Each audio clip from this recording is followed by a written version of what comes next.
The bridge grown out o'er the chasm wide, where the twisted ivy clings. Behind them stalks a crystal storm with 1,000 frozen stings.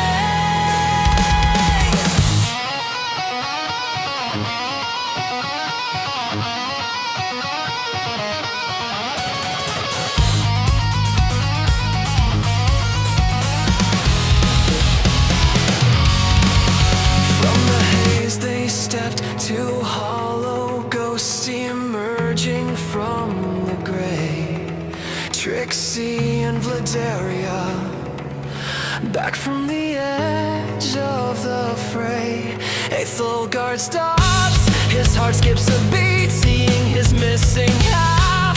Through the shimmering glass he hears the ghost of Trixie's laugh.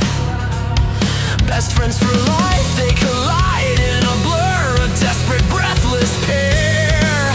While the glittering death of the coming storm thickens the mountain air.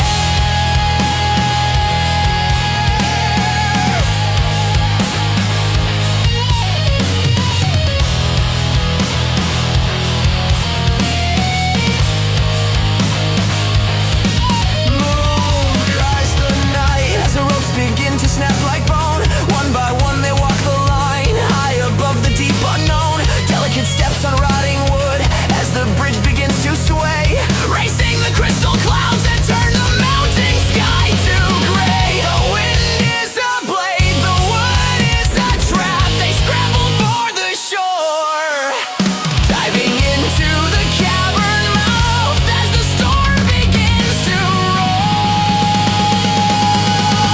The tunnel squeezed like a strangler's hand through roots and damp dark clay. Frog the giant gasps for breath, his strength begins to fray. Terrors await, shoulders scraping the jagged stone. Every inch a battle fought, feeling utterly alone. But Trixie walks with a tiny stride, upright and small and free, watching her brothers crawl through the dark in a world they cannot see. Still lying, lost her grip in the mud, and the cavern heard her yell, landing hard on Kaylee's frame in a tangle none could tell. A 69 in the muddy deep, limbs entwined in a heated snare, tentacles and sorcerer's breath, thick in the breathless air. They spilled at last to a dry cenote, where the miniature spirits dwell. A clearing in a massive hole with a sylvan tell.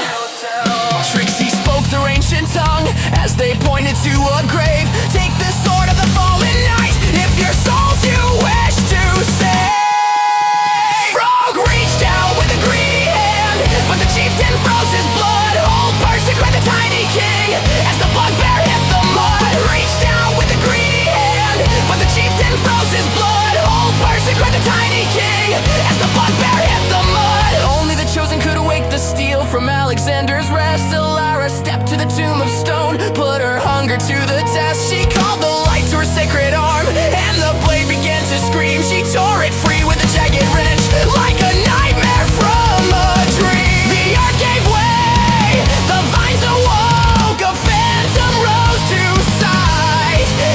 Alexander, scarred and pale, an albino wraith of night. The monster struck with a heavy wave, a pulse of rotting dread. The party staggered, vines entwined, and Caleb fell as dead. But Trixie moved with a healer's grace, knitting the sorcerer's soul, as Aethelgard stood like a silver shield to keep the party whole. Selene let loose her eldritch fire, and Frog's great axe did fly, a critical strike of thundering steel beneath the cenotic sky. Then Leela turned with her newfound blade, a fury of blood and bone. She shattered him with a holy hate, the most brutal force they knew. Savage smites of radiant gold, tearing through vine and chest, a spray of sap and ancient rot as she put his strength to test. Kelly throws with a vengeful hand, and a fireball scorched the glade, turning the green arena ash with the power of the blade. Then came the shadow deep and dark as Vladaria claimed her soul. No longer human, but a midnight wolf beyond all man's control. Her fur was black as a starless pit, her claws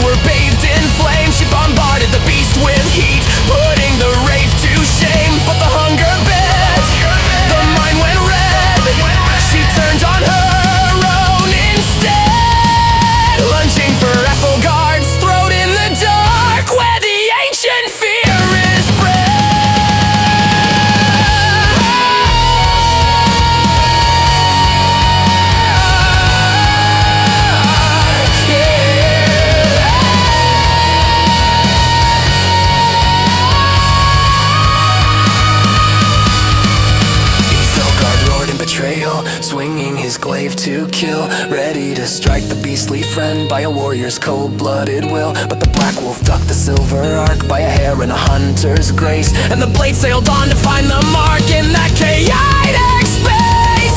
Alexander's head fell sheer, decapitated by a stroke of fate, ending the party's fear, ending the party's fear. The Starborn turned with a murderous eye, weapon aimed at the wolf, but Trixie stepped between the two, bridging the bloody gulf. Drop your blade, the fate commanded. She's the reason I'm standing here.